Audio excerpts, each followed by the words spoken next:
students. Good morning. Students, today we are going to start our eighth chapter, that is winds, storms, and cyclones. So, students, this is the first part of this chapter in which we will discuss these topics, that is wind, air exerts pressure, high speed winds are accompanied by reduced air pressure, air expands on heating, then measuring direction and speed of wind, and at last we will see generation of wind current due to uneven heating of earth.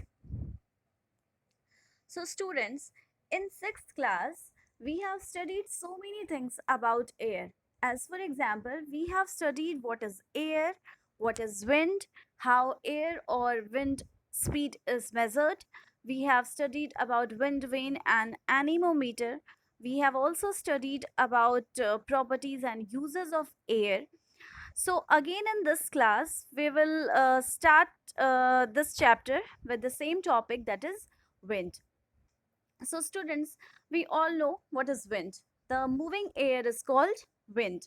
So we know that wind is very useful for us, means so many uses we have already have studied. So we know that air is or wind is very useful for us. Wind is used for pumping water for irrigation purpose. It is used for generation of electricity. Then it is also used in windmills for moving blades. But when wind blows too hard, it causes a lot of destructions, and so many destructions I think you have seen. It may uproot trees, it can destroy electricity and telephone lines. So all of you have seen these type of things. Now, students, very easily we can find out the direction of wind. So just for this, we have to take handful of sand, and we have to raise our hand little above, and we have to drop that sand. So the sand, the direction in which the sand goes, that will be the direction of blowing wind. So this is one of the activity given in your book, in your chapter. Now we will see some properties of air.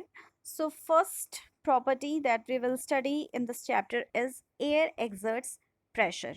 So all of us know that our earth's surface is covered with, it's surrounded with a layer of gases or layer of air which is called as atmosphere, and we all know that atmosphere is made up of mixture of gases, means so many type of gases are present in our atmosphere. That thing we have studied in 6th class. We know that nitrogen and oxygen are present in maximum amounts, then carbon dioxide and so many other gases are present. So students, these gases, they are made up of small particles or small molecules, and they have some weight. So when these molecules of these gases or the particles, they are present in atmosphere, they continuously, they exert some pressure, they exert some force, or they apply some force on everything which are present on earth surface.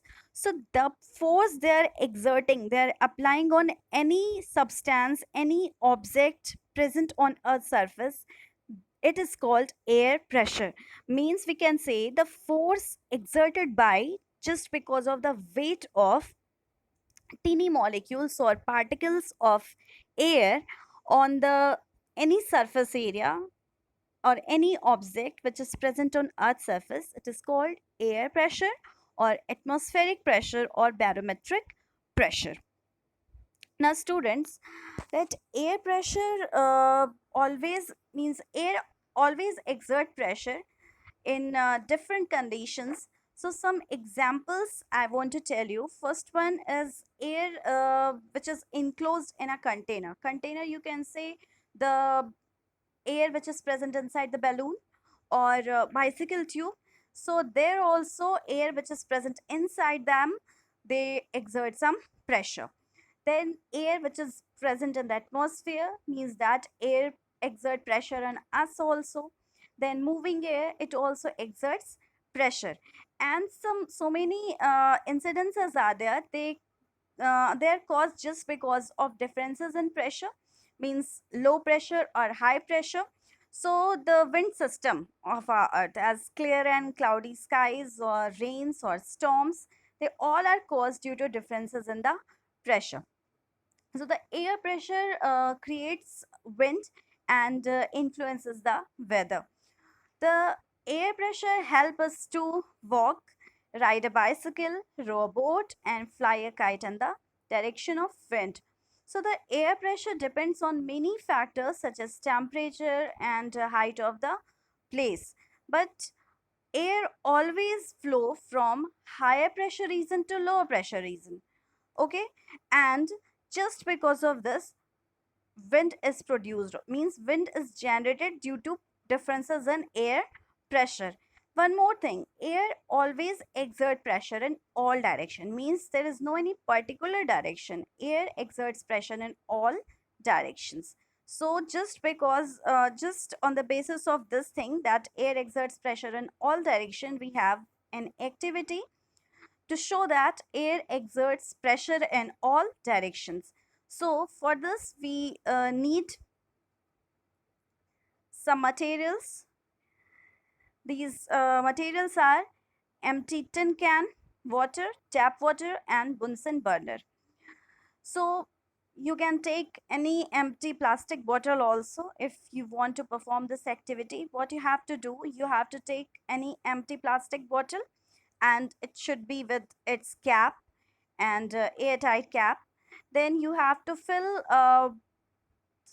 suppose we are doing this with the tin can, then what we have to do, we have to take that tin can, then we have to remove its cap, and we have to fill one third it of water into the tin can. Then we will heat it, and we will heat it without the cap until the steam escapes.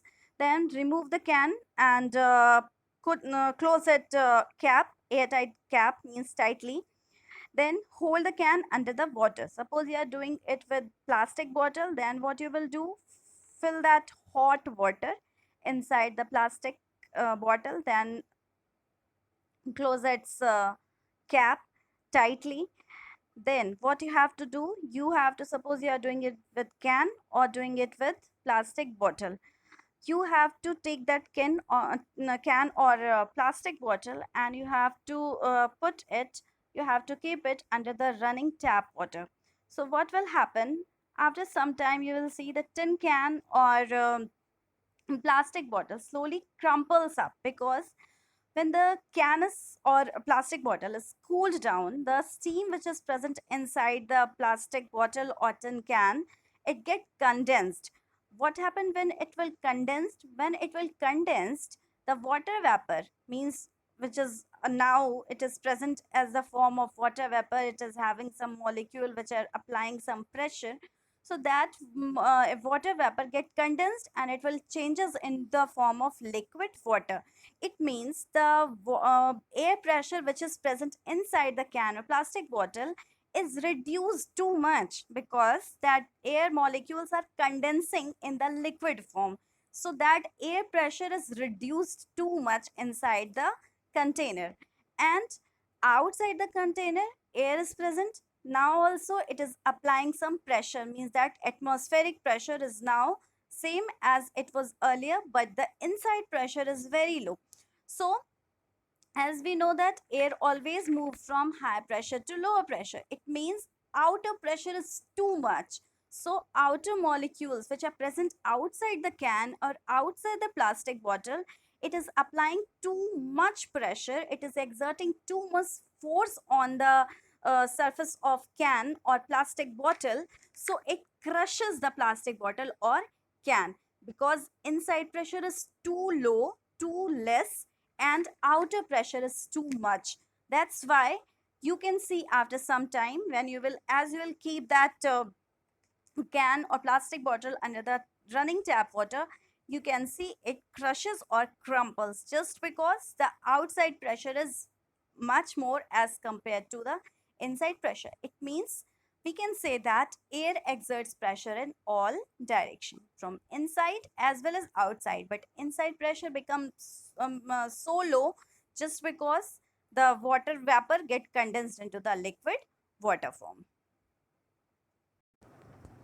Now, students, our next topic is high speed winds are accompanied by reduced air pressure. So, students, now we are knowing very well what is air, what is wind, what is air pressure. We also know that always air moves from higher pressure region to lower air pressure region. Now, we will see how a high speed wind reduces the air pressure. So suppose students, we are talking about any particular area. In that particular area, some air molecules are present. So obviously, the number of molecules which are present there, they're exerting or they're applying some force or pressure on that particular area. Suppose suddenly the wind speed increases. So as the wind speed increases, all the air molecules or particles which are present there, they get spread. When they get spread, the number of molecules which are present in that region, it will reduce. And when the number of air molecules will reduce in that particular region, the force or the pressure exerted by them or applying by them, it also reduces. So we can say that high speed winds are accompanied by reduced air pressure. Means we can say when wind speed increases, then the air pressure decreases. One more thing, always the air pressure, just because of difference in air pressure, wind is generated, all of you know.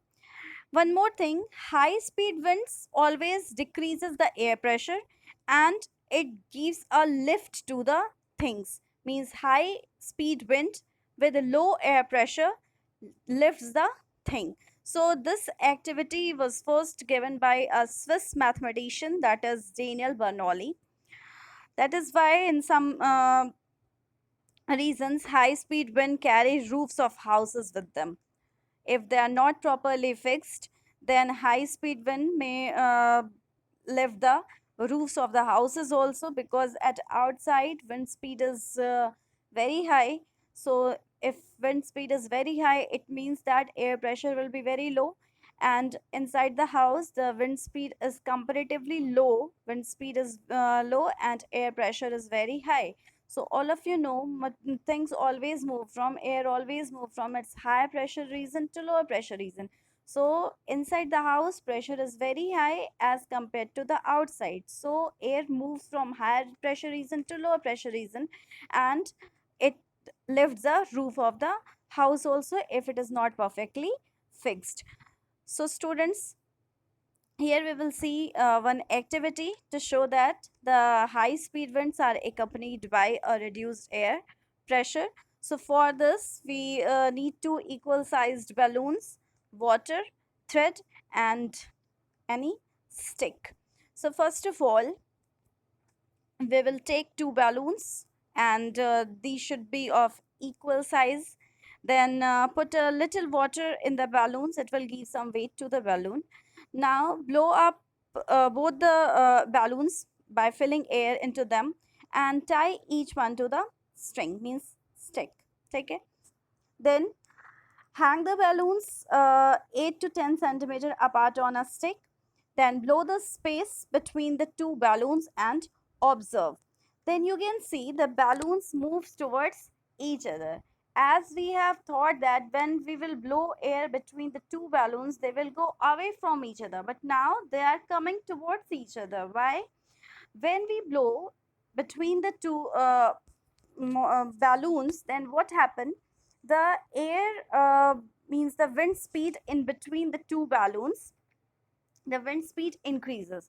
So obviously in between the two balloons, when wind speed increases, then the air pressure become low as compared to the other sides. At both the sides of the balloon, wind speed is comparatively low. It means air pressure is comparatively high.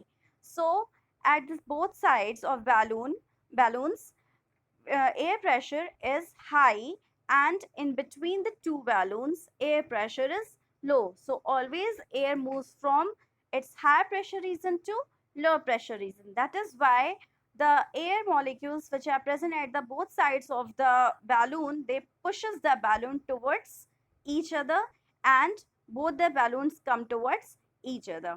This is the reason why when we blow in between the two balloons, the balloons comes towards each other. Now, one more activity is given just to demonstrate that high speed wind provide a lift. So for this we need one paper strip, and you can perform it at your home also. So we have to take one paper strip of about 20 centimeter in length. We have to hold it in between our thumb and forefinger. Now blow hard on the top of the paper strip. Means first keep it in between your lips and blow hard over the paper strip on the top of the paper strip. So after some time you will see the free end is pushed up. Before starting, we will think that when we'll blow over the paper strip, it will goes down, but it will push up. So there is a reason when we blow above the paper strip, the pressure on it get reduced. Why? When we blow over the paper strip, then the wind speed increases. When the wind speed increases over the paper strip, then air pressure get reduced as compared to the reason lower to the or below to the paper strip.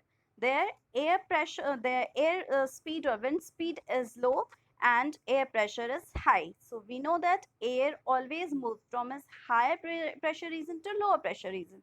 So above the paper strip means over the paper strip when we are blowing, wind speed is high, air pressure is low, and below the paper strip there is high air pressure. So always air moves from high pressure region to low pressure region. That is why when we blow above the paper strip, the pressure on it get reduced and pressure below the paper strip is enough to lift, and thus the paper strip pushes up.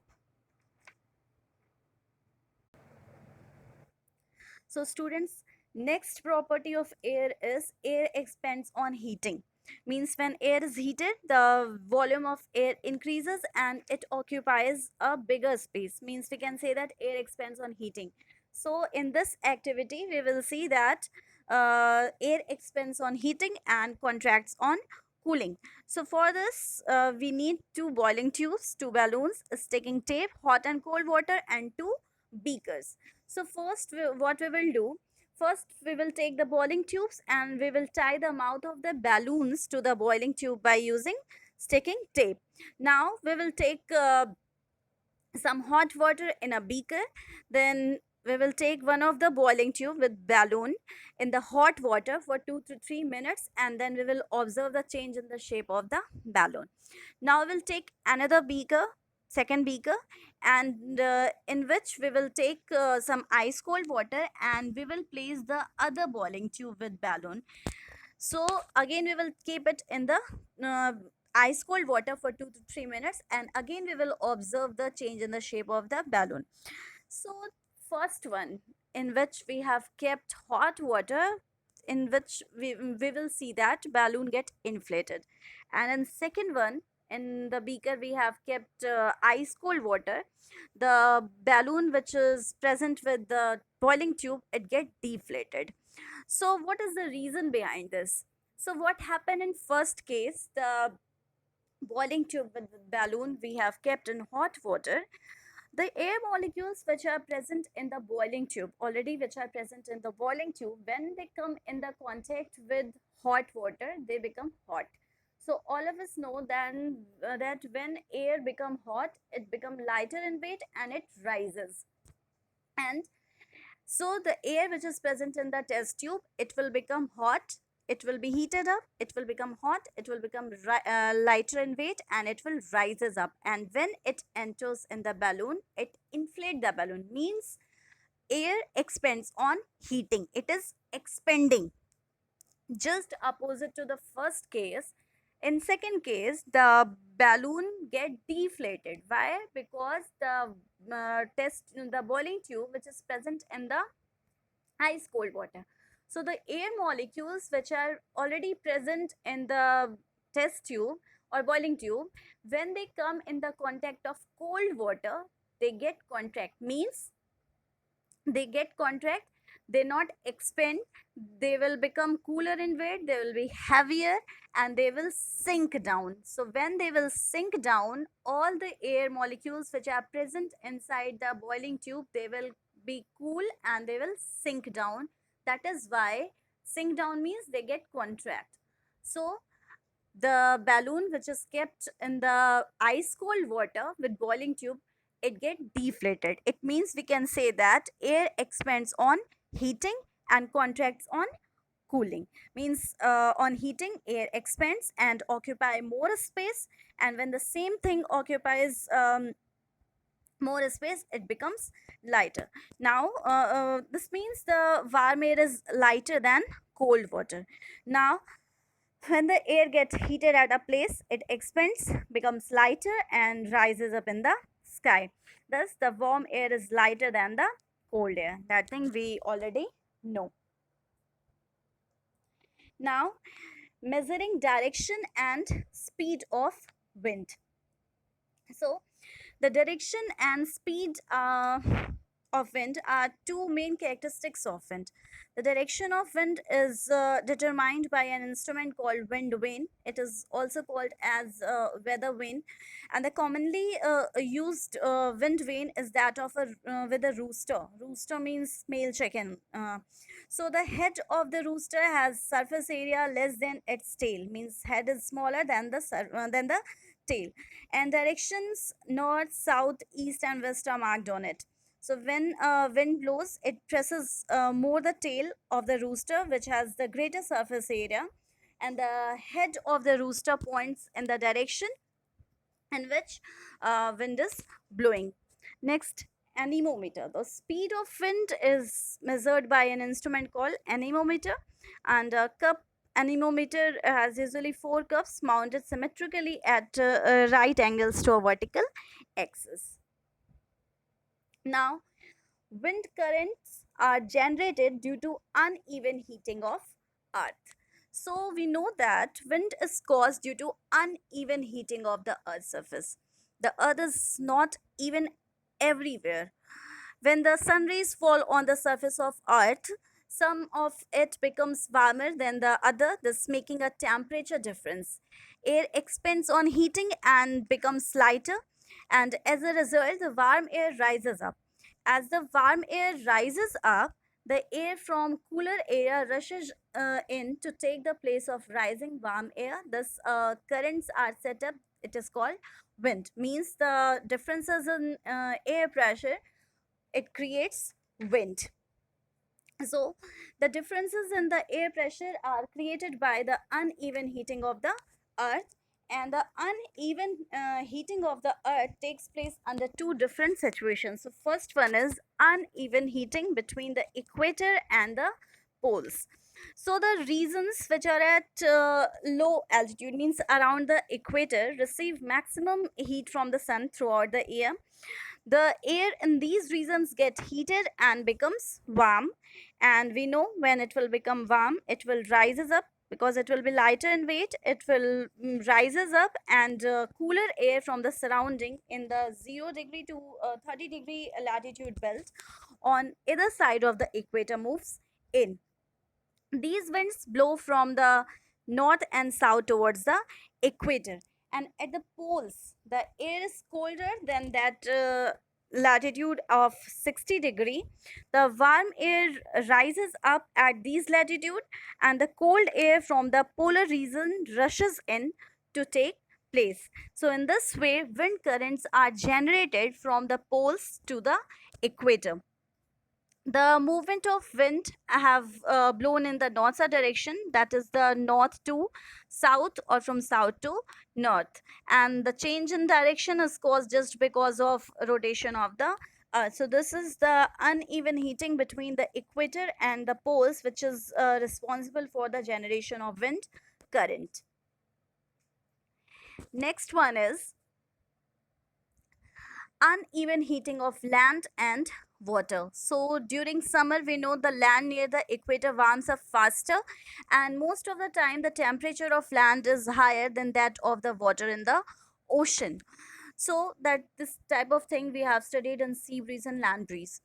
So the air over the land gets heated and rises, and this causes the wind to flow from the ocean towards the land, and these causes monsoon wind. Means regular heating and cooling of earth causes seasonal wind such as monsoon wind. So in the summers, the lands get heated up quickly as compared to an ocean, and air above the heated land gets heated and rises, and cooler air, means it is also called as rain bearing winds, from over the ocean moves towards the land to take its place, causing monsoon wind. So this is monsoon wind. And during winter, the direction of the wind flow is reversed, means it flows from the land to the ocean. So in India, monsoon wind flows in the southwest direction during summer. It is due to uneven heating of land in the desert of Rajasthan and the water of the Indian Oceans. During winter, the wind flows from the northwest colder lands, and they carry little water and they bring some small rain or sometimes no rainfall. So this is the first part of this chapter. Now, some understanding based questions are there. So, first one is, what is wind? How winds are caused? Then, some examples showing how air exert pressure. Then, what is the function of anemometer? And what makes the balloon inflated when boiling tube is placed in hot water? So try to find out answers of these questions from this video. Watch the video completely and read your chapters also, and try to solve the objective type questions of the chapter also. Okay, thank you, students.